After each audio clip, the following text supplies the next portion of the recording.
Apakah sudah kelihatan? Belum Mas di tempat saya. Belum. Iya, memang belum karena belum saya klik share. Belum saya klik share gitu. Cuma cek sound aja gitu. Nah, sekarang udah ya? Sudah Mas. Sudah. Ya, siap. Antar pemodelan spasial. Baik, teman-teman, kita masuk di mata kuliah pemodelan spasial dan kali ini kita akan masuk ke pengantarnya.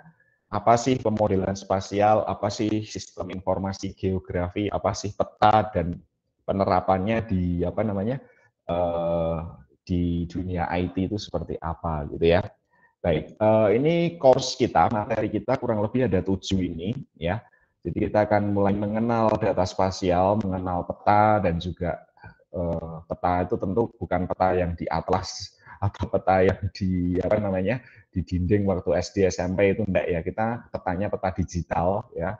Tadi salah satu produknya adalah Google Map ya, seperti itu tadi. Kemudian nanti kita akan mengolah peta menggunakan QGIS ya. QGIS ini adalah Quantum GIS. Ini adalah tools atau aplikasi yang digunakan untuk membaca peta, mengedit peta, menggambar peta ya. Kemudian PostgreSQL itu adalah database yang mengakomodir untuk menyimpan data berupa ruang atau spasial. Biasanya kita nge-save data di database itu kan berupa teks, berupa angka gitu kan, varchar gitu. Nah, kali ini di PostgreSQL itu kita diizinkan untuk menyimpan data berupa peta atau ruang tadi, gambar gitu ya. Itu nanti kita akan sambil mengenal peta dan juga data spasial itu di 1 dan 2 ya, pertemuan bukan, topik 1 dan topik 2. Kemudian nanti kita akan mengolah peta atau mengolah data spasial dan model spasial lebih lanjut lagi dengan pemrograman. Nah, pemrograman yang kita pakai nanti adalah Python ya. Dengan pemrograman Python ini ya, ular ini. Nah, kita nanti akan melakukan pemodelan sehingga hasil dari pemodelan kita itu nanti akan masuk ke pemetaan gitu ya. Nanti tenang aja, saya akan singgung satu pertemuan mungkin nanti foundation atau dasar-dasarnya Python itu seperti apa sih, kalau bikin variabel di Python kayak apa, bikin perulangan kayak apa, bikin if then else kayak apa gitu kan. Kemudian ada NumPy, kemudian ada Pandas. Ya, Panda ini terkait dengan data-data seperti array, seperti ya pokoknya yang terkait dengan data gitu ya. Nah, yang paling panjang nanti kita akan membahas di poin 5 yaitu GeoPanda. GeoPandas ini adalah terkait dengan analisis dan juga pengolahan peta geografi menggunakan Python.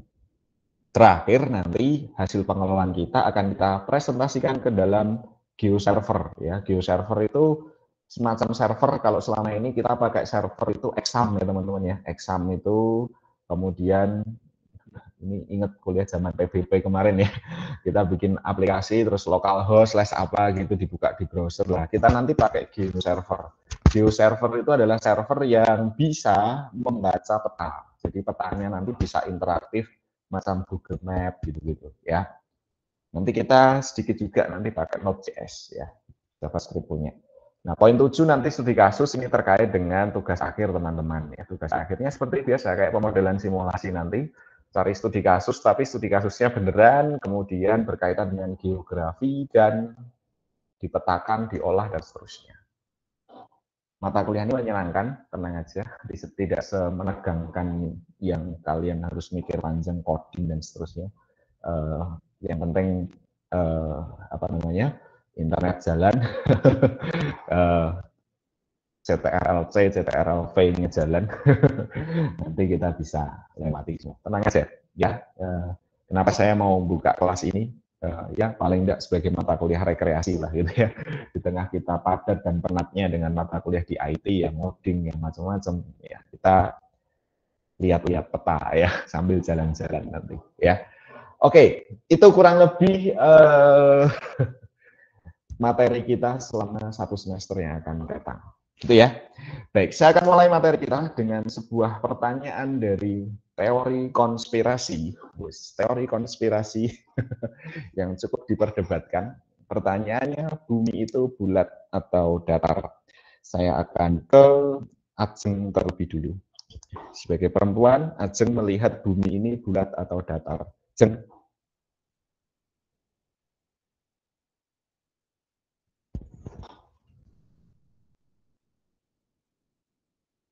Halo?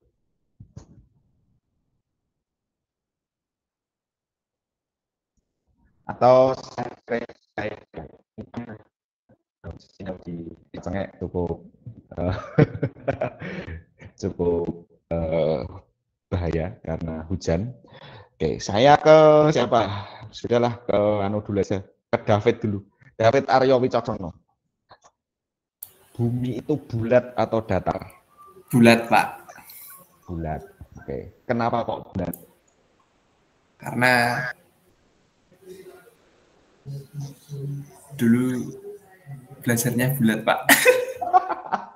Ini ya, gara-gara waktu SD lihat bumi itu di global gitu kan, akhirnya kalian termindset bumi itu bulat gitu kan. Sementara ada kaum bumi datar mengatakan bumi itu datar, dan kamu nggak bisa menyanggah bumi itu bulat atau datar. Oke, saya ke siapa ya? Saya ke Adar Kirenias. Adar Kirenias, pertanyaannya bumi itu bulat atau datar? Adakah anaknya? Adar Kirenias? Bulat, Mas. Bulat. Kenapa bulat? Buktinya apa?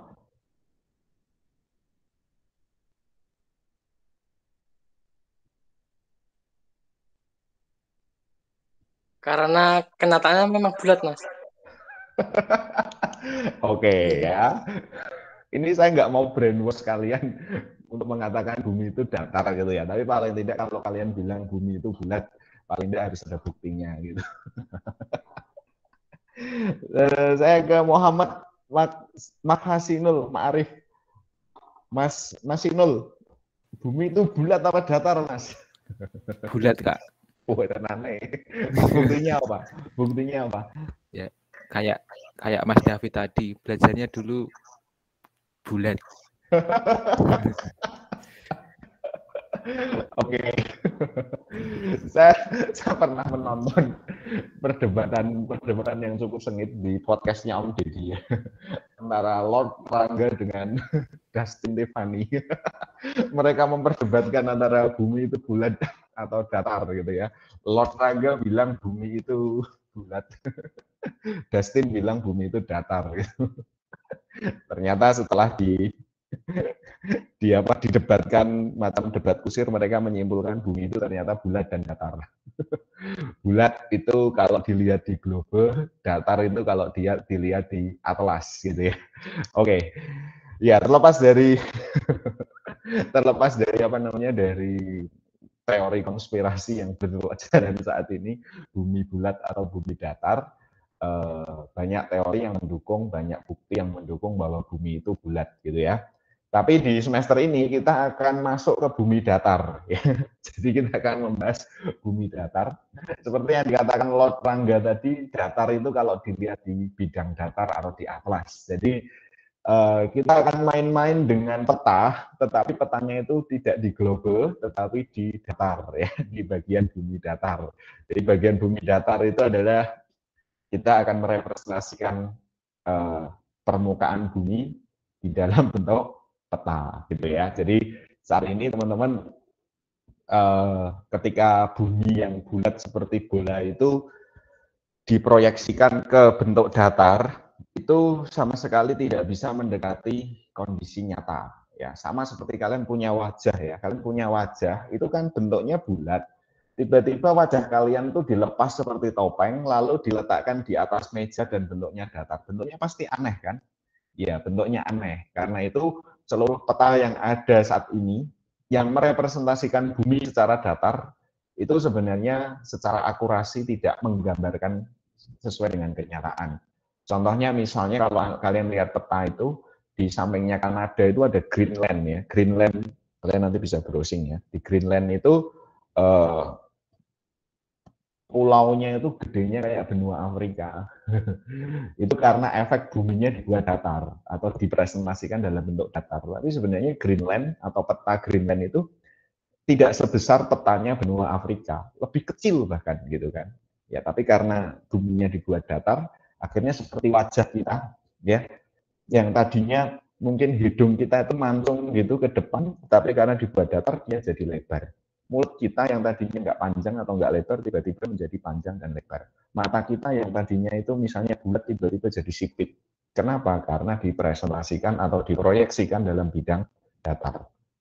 Nah, teman-teman, selama 1 semester ini kita akan berurusan dengan bumi datar, ya, berurusan dengan representasi pemetaan di bidang datar, ya, di layar monitor terutama, ya, gitu. Kalau dulu zaman SD, SMP, SMA, gambar peta sama guru geografi, gambarnya di buku gambar, ya, tapi kali ini kita akan menggunakan peta digital. Oke. Saya akan lanjutkan slide saya. Nah, ini adalah presentasi atau representasi atau pemanfaatan peta-peta digital saat ini. Ya, peta digital selain yang saya singgung tadi, masalah di kemudian di aplikasi Gojek, di aplikasi Grab, itu saat ini juga peta digital digunakan untuk merepresentasikan informasi. Contoh seperti ini yang tren beberapa tahun terakhir ini adalah merepresentasikan daerah PPKM misalnya. PPKM di Jawa dan Bali. Yang warnanya biru itu adalah PPKM level 1. Sementara yang warnanya krem adalah level 2, yang orange ini di Pulau Madura ini level 3, dan yang merah ya ini nggak ada, itu level 4. Misalnya seperti itu. Nah, kalau data hanya dipresentasikan atau ditampilkan dalam bentuk tabel, misalnya Jawa Tengah ya, Kabupaten Banyumas level 1, Kabupaten Blora level 1, terus Kabupaten Banjarnegara level 2, Kabupaten Batang level 2, Boyolali level 2, dan seterusnya, maka data itu kurang menarik, kurang menggambarkan dunia nyata, kurang menggambarkan keruangan yang sesungguhnya. Tetapi ketika direpresentasikan dalam peta, Anda bisa melihat, oh daerah yang biru itu kalau di Jawa Tengah itu yang bagian tengah ini. Ini ya, ex-Karesidenan Semarang, Kabupaten Kendal, Kota Semarang, Kabupaten Semarang, Kota Salatiga, Demak, kemudian Jepara, ini warnanya biru. Oh, berarti terpusat di sini masih aman. Sementara daerah lain, misalnya kayak di daerah Jabodetabek, Provinsi Banten, DKI Jakarta, Bogor, Bekasi, ini warnanya sudah terpusat dengan PPKM level 2. Sehingga dengan menyajikan informasi di dalam bentuk peta, itu akan mudah dipahami oleh user. Mudah dipahami oleh user. Contoh misalnya, we cannot imagine, kamu di mana di share lokasi sama temenmu tadi misalnya. Tapi lokasinya itu tidak berbentuk peta gitu. Ya, saya masih ingat gitu. Zaman-zaman tahun 2014 saya masih di Surabaya waktu itu HP Android itu kan belum begitu booming. Nah, teman saya itu kan punyanya BlackBerry gitu ya. BlackBerry waktu itu mungkin nggak begitu canggih dengan pemetaan. Dia itu nulis di kertas binder ke saya karena saya diminta menuju ke satu tempat gitu ya. Bayangin teman-teman, saya dituliskan sebuah paragraf, satu paragraf panjang gitu ya kan. Nah, posisi dari sini lurus ke depan, nanti ketemu lampu merah, belok kiri. Setelah belok kiri, jalan terus, nanti akan ketemu Indomaret belok kanan. Nanti setelah belok kanan, belok kiri lagi, muter balik dan seterusnya, panjang sekali. Bisa sampai tempat lokasi, bisa, tetapi akan lebih mudah kalau dipresentasikan dalam bentuk peta. Ya, termasuk contoh ini tadi. Ya, kasus aktif COVID dalam tren peningkatan kita bisa lihat secara runut waktu atau time series berbentuk diagram batang seperti ini. Tetapi kita bisa melihat sebarannya di dalam bentuk peta. Oh, ternyata kasus aktif yang paling tinggi yang warna merah itu adalah Provinsi Kepulauan Riau, karena memang pintu gerbang dari Singapura itu di Batam sini, kemudian Jakarta dan seterusnya. Jadi ini merepresentasikan data ke dalam bentuk spasial. Jadi kenapa kok kita penting sekali ya harus belajar pemodelan spasial, karena trennya seperti itu. Data tidak melulu, data tidak selalu dapat dipresentasikan dalam bentuk diagram batang seperti ini. Tapi data juga bisa dipresentasikan ke dalam bentuk peta supaya lebih mudah. Contoh lain misalnya ini. Ini adalah peta Kota Salatiga. Salatiga saat ini punya 23 kelurahan, ya, 23 kelurahan, 4 kecamatan. Peta yang sebelah kiri ini kita bisa melihat, oh, tempat saya itu berbatasannya dengan daerah mana. Wilayah saya itu nanti termasuk kecamatan mana. Nah, itu bisa semua gitu kan. Artinya kita bisa mendeteksi itu semua. Ya, misalnya kampus kita. Kampus kita yang di Jalan Diponegoro itu terletak di sini, Kelurahan Salatiga. Yang warna biru ini. Ini. Kampus 2 juga di Kelurahan Salatiga sini, Jalan Kartini. Sementara kampus 3, FTU KSW itu di sini, di Blotongan sini, ya, di daerah sini. Nah, kita bisa melihat, oh ternyata lokasi kampus sama-sama di Kecamatan Sidoarjo yang warnanya biru. Oh, ternyata jaraknya sekian. Itu bisa dideteksi. Ya.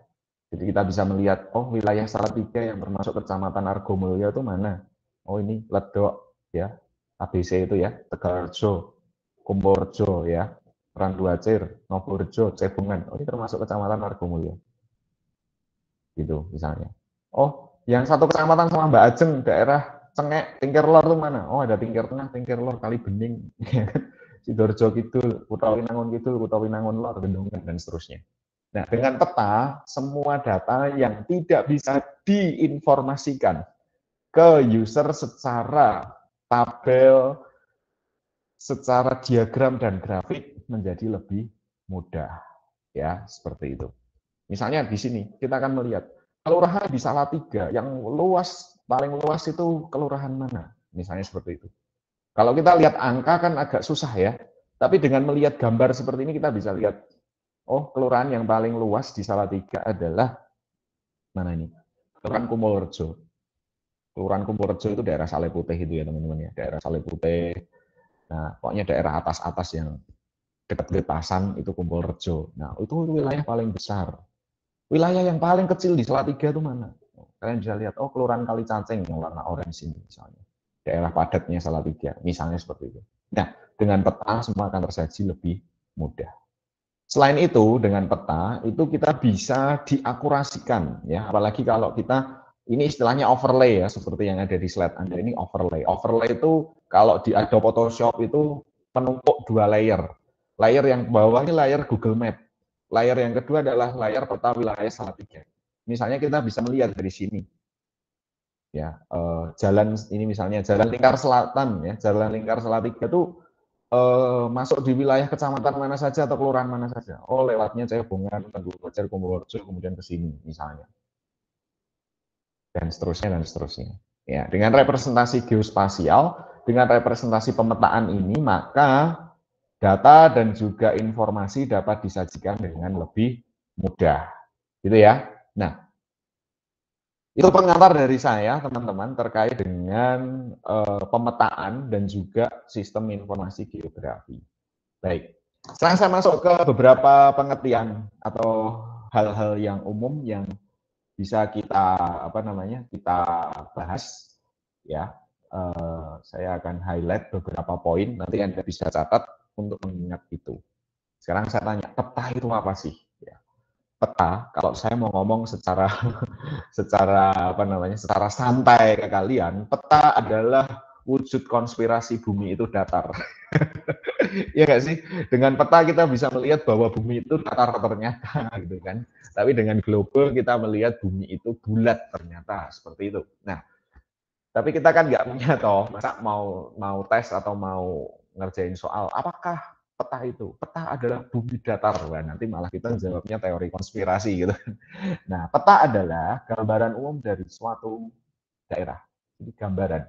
Poin pertama adalah gambaran dari satu wilayah. Biasanya beberapa bagian dari permukaan bumi, seperti yang terlihat dari atas pada ukuran kecil. Gambaran permukaan bumi yang dilihat pada bidang datar dan ukuran kecil, itu peta. Jadi saya punya 3 keyword, what is map, gitu kan. Map itu adalah gambaran. Gambaran apa? Gambaran dari permukaan bumi, bagian atau seluruhnya, ke dalam bidang datar yang ukurannya lebih kecil. Ya, jadi peta adalah gambaran apa? Permukaan bumi sebagian atau seluruhnya pada bidang datar dengan ukuran yang lebih kecil. Ya toh, buktinya tadi kita bisa lihat Salatiga yang luasnya kurang lebih Salatiga itu kurang lebih 60 km persegi. Anda bisa lihat secara kecil di layar laptop Anda. Berarti ini dikecilkan, gitu ya. Itu keywordnya. Kemudian poin kedua, peta adalah beberapa gambar geografi pada lingkungannya. Jadi gambar geografis pada lingkungannya. Misalnya ini tadi, gambar jalan, atau gambar daerah, gambar wilayah, dan seterusnya. Ya, pada lingkungannya. Representasi dua dimensi atau bidang datar, distribusi spasial fenomena tertentu. Fenomena tertentu, misalnya ini tadi teman-teman. Fenomena sebaran daerah dengan PPKM level 1 itu mana saja? Itu disebarkan dalam bentuk peta. Oke, dari tiga pengertian ini kita dapat tarik kesimpulan bahwa peta itu adalah gambaran dari permukaan bumi dalam ukuran yang kecil, kemudian dia juga adalah representasi dari fenomena tertentu. 4 pengertian atau 4 keyword yang perlu kalian catat ketika satu hari saya bikin quiz atau TTS. Peta adalah kalian ingat-ingat aja 4 itu. Gambaran yang pertama, kedua adalah permukaan bumi, yang ketiga ukurannya kecil, yang keempat itu fenomena tertentu. Peta apa gitu loh? Peta jalan. Peta apa? Peta sebaran COVID, peta sebaran PPKM, peta kepadatan penduduk, misalnya seperti itu. Gitu ya. Itu adalah peta. Oke, saya mau tes ya, cek sound dulu nih, supaya nggak searah. Saya mau tanya ke siapa ya? Oliver Vincent Tua. Oliver, what is map? Peta itu apa? Peta itu sendiri merupakan jadinya gambaran umum dari suatu daerah. Jadi yang kelihatannya kecil dari atas gitu, Pak. Oke, coba dari lima kata yang saya kasih kuning-kuning, gambaran, ada permukaan bumi, ukuran kecil, dan fenomena tertentu. Coba kamu rangkai sesuai dengan pemahamanmu. Oke, jadi yang saya tangkap, peta itu merupakan gambaran kecil dari suatu daerah yang terletak di permukaan bumi dan memunculkan atau mempresentasikan fenomena tertentu seperti jalan dan kondisi lingkungan sekitarnya gitu. Oke, siap, betul ya. Jadi sampai di sini kalian cukup paham ya. Peta itu apa? Selain bumi datar tadi adalah gambaran dari sebagian atau seluruh permukaan bumi di dalam ukuran yang kecil untuk menggambarkan satu fenomena tertentu. Oke, poin berikutnya, kenapa kok butuh peta gitu ya? Tadi sudah saya singgung, yang pertama adalah merepresentasikan suatu luasan wilayah tertentu agar bisa dilihat. Jadi aku bilang, ya, untuk merepresentasikan luas wilayah. Contoh ini, saya mau tanya, luas wilayah kelurahan ya, kelurahan itu berarti yang ada di sebelah kanan, peta Salatiga yang sebelah kanan. Yang paling besar mana? Yang paling kecil mana? Pertanyaan kedua, kelurahan Blotongan dengan kelurahan Salatiga besar mana? Luas mana wilayahnya? Kita bisa lihat, oh, luasnya lebih luas kelurahan Blotongan, misalnya gitu. Atau kalau dari sini Anda bisa lihat, luas kecamatan yang paling luas di Salatiga itu kecamatan mana, misalnya. Atau kecamatan mana yang paling kecil wilayahnya. Oh ini, karena pink ini misalnya, kecamatan Sidomukti. Oh ini wilayahnya paling kecil. Yang lain kelurahannya ada banyak, ini kelurahannya cuma 1, 2, 3, 4 kelurahan aja. Kalicacing, Mangunsari, Dukuh, Candran, misalnya gitu. Nah, dari situ kita bisa mengetahui luas wilayah tertentu. Selain mengetahui wilayah, luas wilayah, kita juga bisa tahu fenomena apa yang terjadi yang tidak dapat dilihat dengan mata. Contoh tadi, yang peta pertama tadi. Kita lihat dulu fenomena titik poin atau pusat sebaran PPKM 2 itu di daerah mana. Nah, kalau dengan mata langsung kita nggak bisa, tapi dengan peta kita bisa tahu.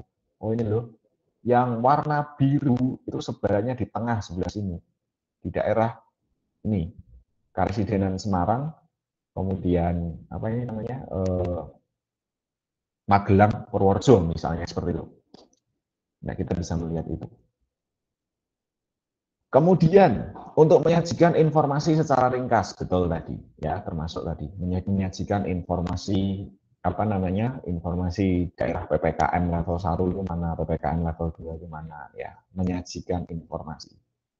Jadi satu, mengetahui luasnya, besarnya, dua, mengetahui fenomena yang terjadi seperti apa, tiga, untuk menyajikan informasi. Kemudian keempat, untuk melihat keterhubungan. Keterhubungan. Oh, pantesan ini misalnya tadi ya.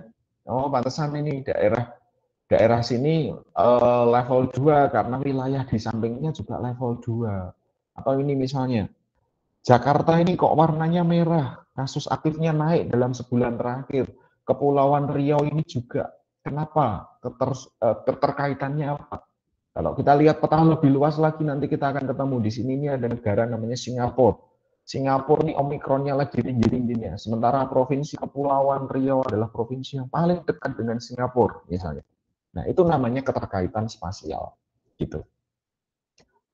Ya, jadi ada 4 poin yang sudah kita lihat terkait dengan mengapa kok kita butuh peta. Kemudian poin berikutnya, teman-teman, adalah peta tematik. Tematik, namanya tema. Tema itu berarti sesuai tema. Peta tematik adalah peta yang merepresentasikan dari satu atau dua variabel. Jadi sesuai tema. Variabel apa? Misalnya populasi, etnis, ya kan, populasi penduduk, misalnya income atau pendapatan, bahasa, jenis hama penyakit dan lain-lain dalam bentuk peta. Peta tematik. Peta temanya tema tentang sebaran PPKM. Itu tadi peta tematik tentang PPKM, misalnya gitu. Bahasa yang digunakan dalam peta tematik bervariasi meliputi warna, layer, ya. Bahasa itu nggak selalu menggunakan teks ya, tapi bisa biasanya paling sering adalah warna. Kalau warnanya gelap berarti misalnya COVID-nya tinggi. Kalau warnanya cerah, misalnya COVID-nya tidak terlalu tinggi. Dan seterusnya, dan seterusnya. Tujuan pembuatan peta tematik adalah untuk analisis data dan itu adalah untuk presentasi data. Jadi dua hal ini, teman-teman, yang akan dilakukan di satu semester ini. Kita akan menganalisis data di peta, dan yang terakhir kita akan merepresentasikan peta, sehingga peta kita itu bisa paling tidak seperti ini tadi. Tapi tentunya representasinya tidak hanya di dalam bentuk JPEG atau PNG, ya, gambar seperti ini, tapi lebih-lebih nanti kalau bisa kita sampai ke peta interaktif. Peta interaktif itu peta yang kalau diklik atau diberi action tertentu dia akan memberikan informasi atau apa namanya, gambaran yang lebih user friendly ya dibanding peta yang bentuknya gambar seperti ini. Itu tentang peta tematik, jadi presentasi data, analisis data dan presentasi data itu yang akan kita lakukan satu semester ini. Oke, berikutnya saya akan membahas tentang data dan informasi geospasial. Geospasial, geografik spasial, space ya, space. Spasial itu dari kata space, space itu ruang ya, ruang. Berarti geospasial atau spasial itu adalah data yang terkait dengan ruang atau bidang ya, seperti itu. Nah, data spasial itu terbagi menjadi dua. Yang pertama DG, yang kedua IG. Ya, DG itu adalah data spasial itu sendiri. Yang kedua adalah informasi spasial. Data spasial itu adalah data tentang lokasi geografi, dimensi, ukuran, karakteristik objek, ya, yang berada di bawah atau pada di atas permukaan bumi. Jadi data tentang lokasi geografi. Itu namanya data geospasial. Sedangkan informasi geospasial adalah data geospasial yang sudah diolah sehingga dapat digunakan sebagai alat bantu dalam merumuskan kebijakan, mengambil keputusan, dan atau melaksanakan kegiatan yang berhubungan dengan ruang kebumian. Jadi keywordnya adalah diolah. Data mentah yang terkait peta itu namanya data spasial atau data geospasial. Kalau peta itu sudah diolah, sudah diisi nilai, sudah di-add, kalau misalnya skala 3 ini PPKM level 1, terus dikasih warna biru, maka itu sudah jadi informasi spasial. Jadi kalau data geospasial itu masih mentah, datanya belum ada apa-apanya. Tapi kalau sudah diolah, dikasih warna, ya, dihitung, dikalkulasi, dan seterusnya, itu menjadi informasi geospasial. Ini menurut Undang-Undang Nomor 4 Tahun 2019 Pasal 1. Ya. Oke, ini informasinya. Nah, data dan informasi geospasial itu ada yang namanya peta dasar, ya, peta dasar dan peta tematik. Itu yang belum diolah tadi. Nah, yang sudah diolah itu misalnya adalah informasi geospasial dasar dan informasi geospasial tematik. Yang belum diolah itu namanya data spasial dasar. Ketika diolah, dia jadi informasi geospasial datar. Ketika belum diolah, dia adalah peta tematik. Tetapi setelah diolah, dikasih warna, dianalisis arahnya, menjadi informasi geospasial tematik. Ini beberapa istilah aja, just for your information. Nah, ini adalah format data geospasial. Jenis-jenis data geospasial itu ada yang namanya raster, ada yang namanya vektor. Jadi ada dua ya, 1, 2. Ini diingat-ingat, dicatat. Raster, vektor, dan ini dunia nyata. Raster itu modelnya menggunakan pixel. Ya, pixel. Berarti kotak gini. Ngerti ya teman-teman, kotak. Ya, ini pixel. Seperti kalau kalian lihat peta JPEG itu raster, ya. Atau kalian dapat citra satelit, foto udara, foto dari drone, itu raster. Kan foto, ya enggak? Sementara kalau vektor, ya, vektor itu seperti kalian kalau gambar itu .svg, ya, svg. Scalable vector graphic. Dimana kalau di zoom gitu nggak mecah-mecah. Itu ciri dan analisis simbolnya. Jadi format data geospasial itu yang pertama adalah vektor. Vektor itu seperti ini, ya, gambar gitu. Dia kalau di zoom pasti mecah satu titik nanti. Karena dia adalah kumpulan dari pixel atau raster ini, titik-titik. Sedangkan vektor itu dia bisa scalable. Kalau dulu ingat di mata kuliah grafika komputer, vektor itu mau dikalikan berapapun tetap bisa. Dia nggak akan pecah. Gitu. Itu namanya vektor. Nah, yang terakhir dunia nyata. Dunia nyata kan ya jelas ya, kondisi nyata. Gitu. Jadi jenis peta atau jenis data spasial ada dua. Yang paling utama adalah raster dan vektor. Kita nanti akan banyak main dengan vektor. Ya. Contoh raster adalah citra satelit, ya, atau apa namanya, kalian punya foto dari drone gitu ya. Oke, mungkin saya share yang lain dulu coba ya. Misalnya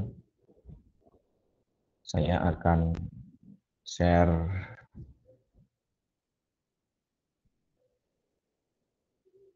map-nya Google. Saya share screen dulu.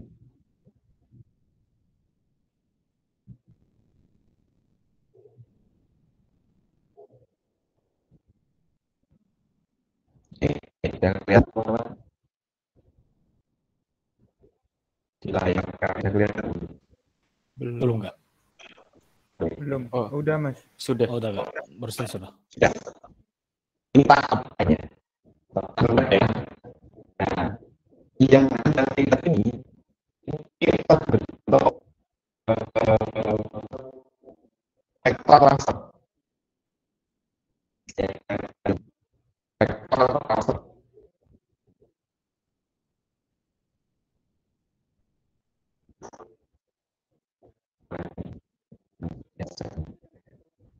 Suara putus ya? Putus-putus, Mas. Oh iya. Ya, seperti ini, itu bentuknya vektor, ya. Ini kan di zoom ini tidak. Tapi kalau saya switch ke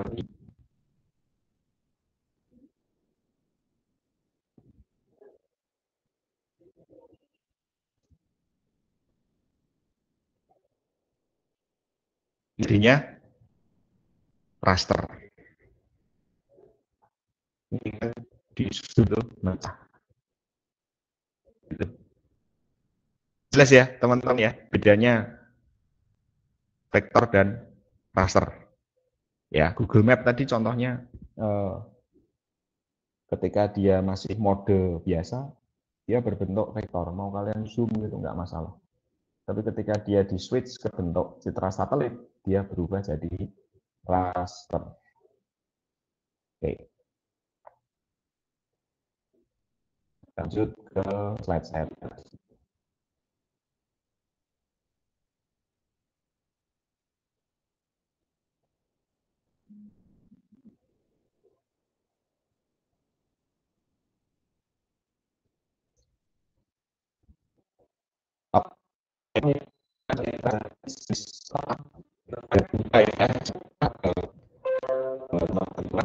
Yaitu raster dan juga vektor. Nah, sekarang fitur-fitur di dalam data spasial itu ada yang model titik atau poin. Ini mirip dengan grafika komputer dulu ya. Ada vertex, ada line dan ada poligon. 3 itu ya. Ada titik ya. Titik itu misalnya menggambarkan ibu kota, menggambarkan satu lokasi, rumahnya Ajeng tadi misalnya. Itu namanya titik. Garis itu misalnya kalau di kota apa? Siapa ini? Saya mau tanya. Aditya Darmawan. Aditya Dharma siapa ini? Adit. Kalau garis itu apa misalnya? Di peta itu apa contohnya? Iya Pak, betul. Iya apa? Jawabannya apa? Contohnya apa?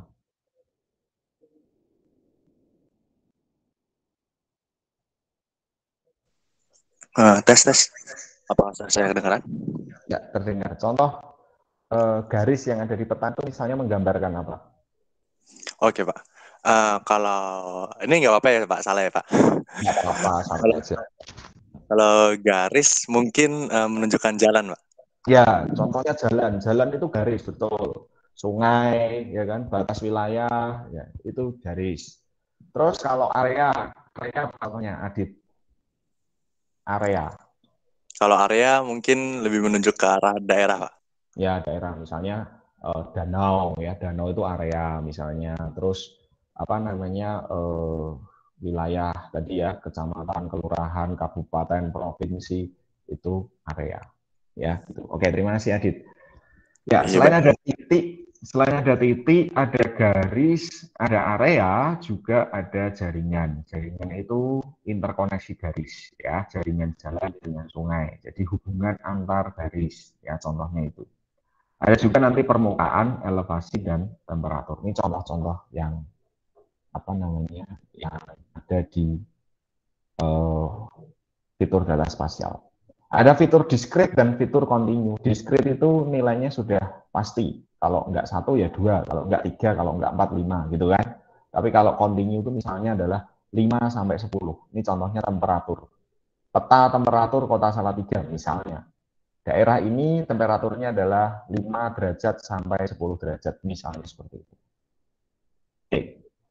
Nah, sekarang saya masuk ke 3 komponen yang tadi sudah diberi contoh oleh Adit tadi.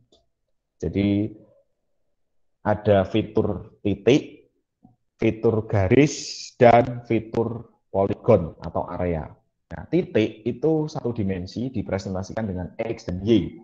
Sama seperti waktu grafika komputer, jadi posisinya itu ada X dan Y. Atau kalau dulu di zaman SMP atau SD, kalian suruh ngafalin letak astronomisnya Indonesia. Nah, itu astronomis itu sebenarnya bujur dan lintang itu adalah sumbu X dan Y. Ya, sumbu X dan Y. Atau kalau kita di istilah geografi adalah longitude dan latitude, ya, longitude dan latitude itu adalah X dan Y-nya, gitu ya. Jadi misalnya Salatiga atau titik ini, misalnya titik ini ya di peta ini misalnya adalah kampus FTI gitu.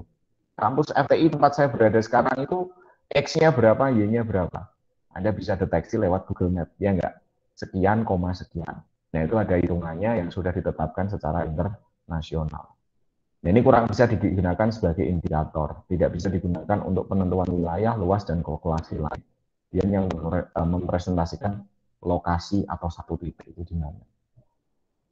Nah, garis itu juga satu dimensi, representasi posisi dan arah. Bermanfaat untuk pengukuran panjang. Misalnya tadi betul yang dikatakan Adit, misalnya jalan, sungai, batas wilayah, itu garis. Nah, yang ketiga adalah area atau poligon. Ini dua dimensi, karena dia punya ruang, gitu kan. Nah, ini terkait dengan area. Representasi posisi dari area. Misalnya wilayah kota, wilayah danau, wilayah geologi, batuan, satu wilayah seperti apa, dan seterusnya. Itu poligon. Oke, sampai di sini saya cek poin dulu. Saya mau tanya-tanya ke siapa ini? Tanya-tanya ke Ignatius Dion Nugroho. Halo, Dion. Bisa dengar suara saya?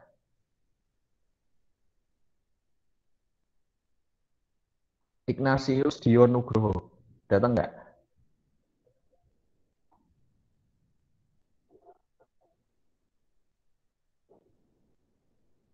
Ini ya. Nah, saya cek namanya. Enggak datang ya. Oke, saya ke Arya Damar Pratama. Arya. Halo, cek tes. Oke, denger. Oke, review dulu nih, review dulu. Ya. Dua jenis data spasial, apa dengan apa tadi? Dua jenisnya. Ada data kontinus sama diskret, Pak. Bukan itu. Oh.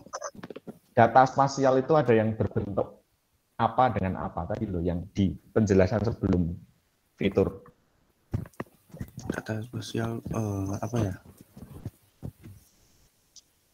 Yang saya presentasikan pakai Google Map tadi loh. Oh, ada vektor sama raster, Pak. Iya, betul. Jadi jenis data spasial, jenis peta itu nanti yang kita gunakan untuk peta digital itu adalah raster dan juga vektor. Sekarang tiga fitur dalam data spasial apa, Arya? Apa aja tadi? Tiga fiturnya ada titik, ada area, terus? Ya, terus ada apa tadi? Garis. Titik, area, garis. Oke, jadi ada titik, ada garis, dan juga ada area. Oke, terima kasih Arya. Baik, yang lain juga tolong perhatikan ya, jangan sambil tidur, jangan sambil nggak perhatikan. Ya, saya masih materi dan saya bantu Anda untuk nangkep poinnya gitu loh, poin yang dibahas itu apa gitu ya. Jadi tadi di awal kita sudah membahas peta itu apa gitu kan, terus kenapa harus ada peta gitu kan, terus kita mengenal tadi jenis data spasial ada dua, terus kita tadi mengenal fitur-fitur data spasial ada tiga ya, supaya kalian dapat poin. Oke, selanjutnya saya tadi mau dijawab. Nah, misalnya seperti ini, ada kasus seperti ini teman-teman ya, ini another case dari sebuah pemodelan ya. Ada tabel kecamatan, jumlah penduduk, dan luas wilayah. Pertanyaannya, kecamatan manakah yang terpadat penduduknya? Ingat ya, rumus kepadatan penduduk adalah jumlah penduduk dengan luas wilayah ini, kepadatan penduduk, sekian jiwa per kilometer persegi. Berarti jumlah dibagi luas, gitu kan. Nah, dari kondisi seperti ini, Kecamatan A itu jumlah penduduknya 6.000, tapi wilayahnya cuma 11,2. Di Kecamatan B, jumlah penduduknya 19.000, wilayahnya 12 km persegi.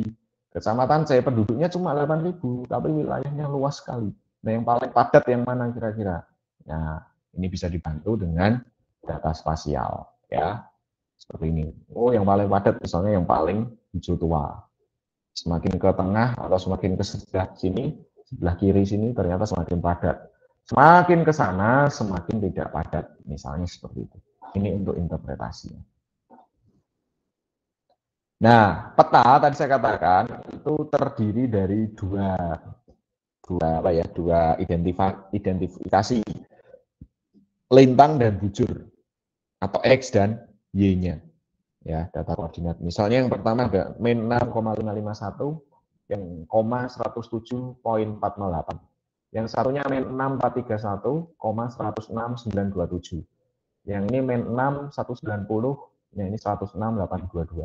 Ketika ini dibaca seperti ini, ya, kalau nanti di database PostgreSQL kalian dapat seperti ini apa gitu kan. Tetapi ketika ini nanti ditarik oleh peta, maka data koordinat ini akan tersebar di bidang koordinat atau bidang gambar peta, ya seperti ini. Oh, di titik-titik seperti ini. Ini di mana? Ini di mana? Di mana? Nah, ada namanya overlay. Overlay ini ada di Mandiangin, di Koto Senayan, ini di Gedung Nagar, ini di Gerogak. Mana lagi itu?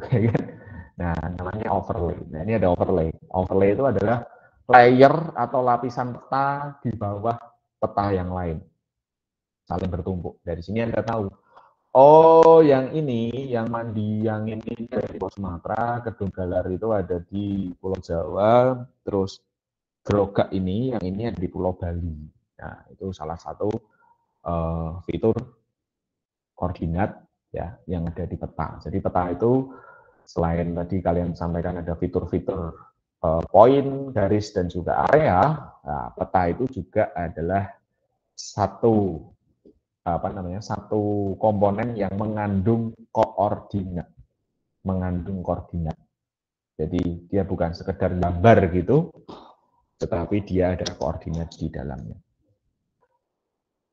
Jadi selain mengandung koordinat, di dalam peta itu harus ada koordinat yang pertama. Yang kedua, ya misal lanjut, harus ada skala. Tadi kalian katakan bahwa peta itu diperkecil ya. Sesuatu yang besar dibuat kecil. Nah, cara mengecilkan peta itu menggunakan skala. Skala itu perbandingan. 1 cm di sini itu mewakili berapa kilo atau berapa sentimeter atau berapa meter di bidang nyata. Itu namanya skala. Contoh, ini ada satu bandara internasional di Pulau Sumatera. Ini letaknya mungkin di Medan ya. Bandaranya Medan itu apa namanya? Bandara yang dari Batak atau dari Nias apa ini? Siapa ini? Kuala Namu ya. Kuala Namu yang ada di Medan lokasinya ini, ya kan? Ini kalau skalanya 1 banding 100.000 gitu kan. Tapi kalau skalanya dikecilkan, maka dia akan semakin dekat, nge-zoom gitu ya. Nah, ini ketemu nih di sini. Didekatkan lagi gitu misalnya. Wah, ketahuan. Dengan skala 1 banding 10.000 saya bisa kelihatan ini. Oh, petanya Kuala Namu itu seperti ini. Terminal 1 di sana, terminal 2 sana, landasannya di sana, hanggar pesawat ada di sebelah sana. Misalnya seperti itu. Jadi, saya review lagi supaya kalian ingat poin berikutnya setelah fitur peta. Apa sih yang harus terdapat di dalam peta? Paling tidak ada 2. Yang pertama adalah koordinat, yang kedua adalah skala. Itu, ya. Oke, ini alur yang biasa digunakan dalam penelitian di bidang geospasial. Itu mulai dari pengumpulan, pengolahan, penyimpanan, penyebarluasan, dan penggunaan informasi geospasial. Ya. Oke. Nah, sekarang akuisisi data spasial. Gimana sih cara mendapatkan peta gitu? Yang pertama menggunakan data primer, yang kedua menggunakan data sekunder. Data primer itu menggunakan model geodesi dan surveying. Survei lapangan pakai GPS. Kalian pernah lihat nggak mobilnya Google Map itu? Ya, mobilnya Google Map itu jalan ke daerah kalian, di atasnya ada kamera 360 derajat untuk nangkep Google Street View-nya juga. Dulu sebelum tahun 2016 di kampus kita sekarang ini di peta nggak terdeteksi, jalannya nggak kelihatan. Tapi setelah tahun 2016 ke atas kita pindah di sini, beberapa bulan kemudian jalannya ada. Ya, dulu pas kita pindah di sini juga nggak kelihatan di peta. Di peta itu kayak kita di tengah kebun gitu. Tapi setelah beberapa bulan Google lewat sini, akhirnya berdasarkan surveying tadi terbentuk jalan Dr. Noto Hamijoyo di Kota Salatiga, misalnya seperti itu. Pakai GPS juga. Itu kalau terjun ke lapangan. Kalau nggak terjun ke lapangan ya berarti pakai citra satelit ya, difoto dari atas. Ya, tidak semua wilayah bisa didatangi secara langsung. Contohnya adalah wilayah Korea Utara, ya tempatnya Kim Jong Un. Ya. Saya mau masuk sana aja susahnya minta ampun, apalagi mau ke sana bawa mobil yang ada kameranya, kamera kayak punyanya Google gitu kan. Kalian mau masuk sana ya kena rudelnya Kim Jong Un gitu kan. Makanya kalau kamu buka di Google Map itu nggak ada Google Street View-nya Korea Utara gitu, karena itu terisolasi gitu ya. Nah, gimana kalau mau memetakan Korea Utara ya lewat citra satelit, lewat foto udara, atau lewat drone gitu. Drone-nya datang, rudalnya langsung terbuang, ya. Nuklirnya datang. Itu primer teman-teman. Nah sekunder itu berarti petanya sudah dapat, tinggal kita digit, kita tinggal transformasi dari raster ke vektor. Contohnya tadi misalnya sudah dapat citra satelit, nah citra satelitnya itu nanti kita ubah ke vektor atau dari hasil analisis spasial. Ya, itu cara mendapatkan data spasial. Ya, contoh-contoh misalnya seperti ini ya. Ini kalau surveyornya punya pemerintah ya, mereka biasanya taruh batas-batas itu bentuk ini patok-patok gini ya. Misalnya ini di pinggir lapangan ini ya, ini di satu wilayah sana. Ini misalnya adalah batas kabupaten antara Kabupaten Boyolali dengan Kabupaten Grobogan ya. Boyolali dan Grobogan sana berarti pernah ada surveyornya yang survei ke lapangan untuk memetakan wilayah Kabupaten Boyolali dengan Grobogan. Oh, titik pertama ini, nanti titik kedua ini, ya seperti itu. Atau yang ini, batas kabupaten atau kota Kabupaten Semarang dengan kota Salatiga, misalnya seperti itu. Nah, ini juga ada PBU-nya ya, patok batas utamanya itu ada. Itu. Nah, ini tadi kalau kita menggunakan data primer, jadi terjun ke lapangan. Tenang aja, mata kuliah pemodelan simulasi saya tidak akan menyuruh Anda untuk terjun ke lapangan. Tidak usah terjun ke lapangan. Ya. Tapi beberapa teman-teman yang skripsi TA dengan Pak Yul itu mereka terjun ke lapangan. Mereka analisis pemetaan pesisir pantai di daerah Kulon Progo, dekat Bandara Yogyakarta International Airport yang baru itu, ke Purworejo, ya, sampai ke Kebumen. Jadi mereka terjun ke lapangan untuk melihat data-data, mengambil data-data di lapangan. Ya, kita tidak usah ke sana. Ya. Tapi kalau kalian mau nanti mau terjun lapangan atau main ke data primer, ya nggak masalah. Tapi kalau data sekunder ada, why not gitu ya.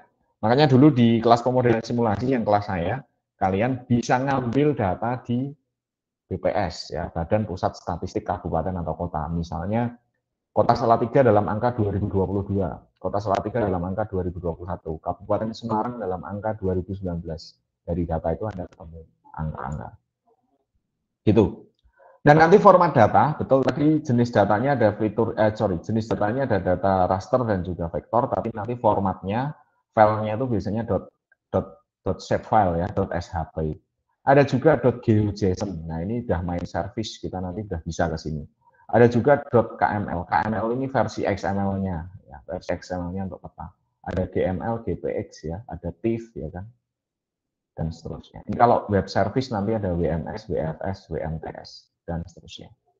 Sumber data spasial ada dari dalam negeri dan juga ada dari luar negeri. Kalau dari pemerintah itu biasanya diterbitkan oleh Bapeda, Badan Perencanaan Pembangunan Daerah.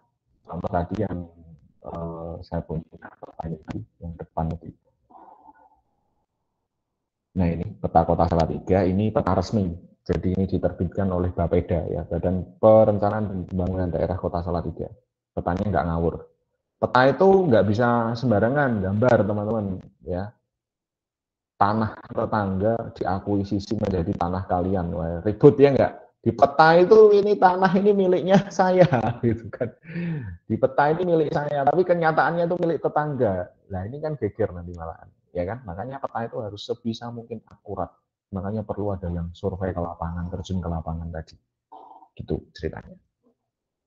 Nah, selain dari sumber resmi pemerintah, ada juga dari website. Ya, oke.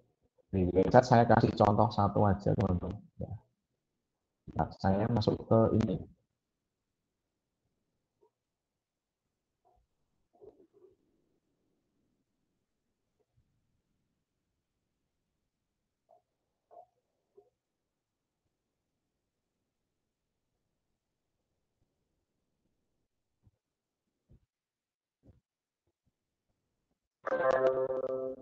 Bisa kelihatan ya layarnya. Masuknya ke ini teman-teman, OpenStreetMap. Ya, OpenStreetMap. Kalian bisa nanti buka ini, OpenStreetMap. Dia adalah versi free atau versi gratisnya kayak Google Map gitu. Memang lebih akurat dan lebih detail Google Map. Cuman kalau ini versi free-nya gitu ya, versi free. Nah, ini juga bisa menjadi sumber peta untuk kita ya. Ini contoh Salatiga. Salatiga itu di sini teman-teman, dia adalah enclave dari Kabupaten Semarang. Enclave itu adalah, jadi Salatiga itu di tengah-tengahnya Kabupaten Semarang. Ya, jadi ini Kabupaten Semarang, ibu kotanya Ungaran gitu ya.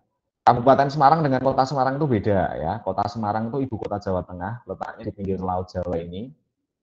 Begitu dia ke arah selatan nanti masuk ke Ungaran. Ungaran itu sudah masuk Kabupaten Semarang. Kabupaten Semarang itu wilayahnya luas sekali ya. Di selatan sana itu sampai daerah Kaliwungu dekat Telatar itu. Telatar itu perbatasannya Kabupaten Semarang dengan Boyolali.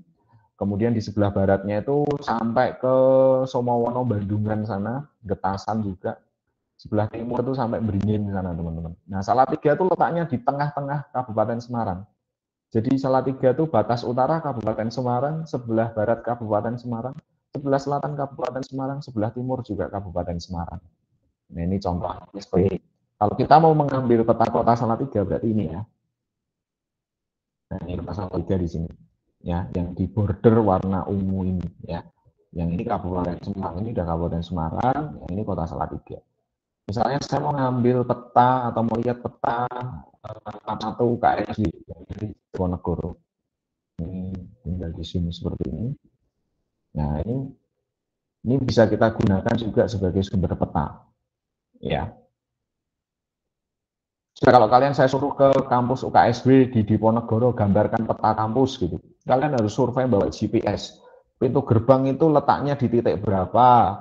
Kemudian masuk GAP itu titik berapa, masuk ke BU itu titik berapa, lapangan UKSW itu titik berapa dan seterusnya. Gitu kan? Terus parkiran yang di belakang yang dekat makam itu di titik berapa, gedung E, FKIP itu di mana dan seterusnya. Susah kan kalau secara primer. Nah, kalau secara sekunder kita bisa masuk ke OpenStreetMap ya. Di sini nanti kita bisa ngambil peta ini. Contoh saya mau ngambil peta UKSW saja. Jadi saya klik export di sini. Nah, saya manually select a different area. Saya akan select peta ini ke wilayahnya UKSW saja ya. Kemiri 1 itu belakang kampus ya. Ini SMA SD SMP Lab di sini. Kemudian ini agak saya ke sini depannya. Oh ya, di PON 66 ini sekarang milik UKSW ya teman-teman ya. Di pas pertigaan Kauman itu sudah dibeli UKSW, sekarang jadi Fakultas Pertanian di sana. Oke, kalau sudah saya klik ekspor. Ya, saya klik ekspor. Ini nanti tenang aja kita ada praktikumnya. Tenang aja nanti saya ajari. Ya. Ini contoh aja, saya mau demoin aja cara mengambil data sekunder. Misalnya UKSW. Nah, nanti akan terdownload UKSW.osm. OSM itu adalah OpenStreetMap. Nah, saya buka ini pakai apa? Buka ini pakai ini. Quantum GIS-nya, QGIS-nya. Ya, QGIS-nya kemarin sudah saya minta kalian install ya. Nah, ini tadi yang hasil downloadan saya tadi. Di mana tadi? Di sini. Misalnya ini UKSW.osm, saya buka pakai Quantum GIS, saya drag and drop di sini. Lalu ini saya oke. Nah, saya akan dapat peta UKSW saja di sini. Ya, UKSW dan sekitarnya lah istilahnya. Tadi kan yang ke capture ya, yang kena capture kan persegi, jadi ini depan kampus juga kena gitu. Nah, ini sumber peta gitu. Kita udah punya peta UKSW tanpa harus terjun ke lapangan, tanpa harus apa namanya survei pakai GPS gitu ya. Nah, ini kalau kita mau olah nanti pakai apa namanya, pakai Quantum GIS bisa gitu ya. Misalnya saya mau symbology. Oke, ini ya peta seperti ini ada database-nya teman-teman, ada datanya, nanti bisa diklik di open area tabel. Nah, ini kelihatan nanti. database-nya. Yang masih 00 nanti perlu diisi sendiri gitu misalnya. Misalnya by name ya, ini ada BU, GAP, gedung AB, gedung E, Y, dan seterusnya. Saya mau kasih misalnya warna gitu ya. Saya warnai berdasarkan kategori, berdasarkan name tadi misalnya. Oke, lalu saya kasih tabel.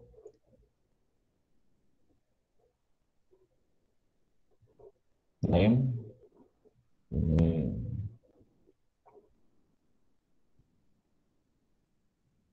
oke. Nah, seperti ini. Saya dapat peta seperti ini. Oh, GAP di sini. Oh, BU di sini. Oh, AB di sini, E di sini. Ini lapangan ya, tulisnya Taman UKSU sama OSM. Oh, gedung K di sini. Gedung K itu perpustakaan itu. Gedung F itu di sebelah selatannya lapangan gitu kan. Oh, di sini makam Cungkup. Belakangnya makam Cungkup ini pasti adalah parkiran kampus gitu ya. Terus depannya kampus itu, samping kampus itu dekat perempatan itu adalah rutan penjara itu, depannya SD Lab, kemudian depannya sini itu punyanya siapa? SMP Stella ya kan. Depannya ada GKJ 5. Oh, di sini ada Pizza Hut. Sampingnya di PO 66 ada Al Azhar. Sampingnya gedung G sini ada SMA 1 Semansa dan seterusnya. Nah, ini cara kita bisa dapatkan map atau peta secara sekunder. Itu contohnya seperti itu. Tapi contoh lain nanti kita bisa terjun ke lapangan. Nah, nanti tenang aja di perkuliahan kita nanti saya akan sediakan beberapa sampel peta. Selain kalian harus ngambil mungkin dari OSM atau dari mana, nanti saya akan sediakan beberapa sampel sehingga kita bisa olah peta itu. Gitu teman-teman untuk pertemuan kita hari ini, materi kita hari ini.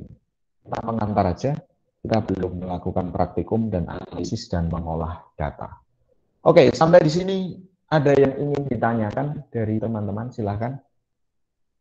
Boleh raise up your hand atau langsung open mic, silahkan. Saya tak bernafas dulu. Biar lega sedikit. Ada yang mau ditanyakan? Wah, saya terjebak ini mas, ya kan? Saya nggak suka peta, ya kan? Apalagi cewek. Aduh, buta peta. Kenapa saya belajar mata kuliah ini? Ya udah terlanjur gitu kan, udah dinikmati aja. Siapa tahu jadi topik skripsi, topik penelitian untuk TA, ya masih jarang. Apalagi yang pakai Python itu di tempat saya masih belum ada sama sekali kelihatannya.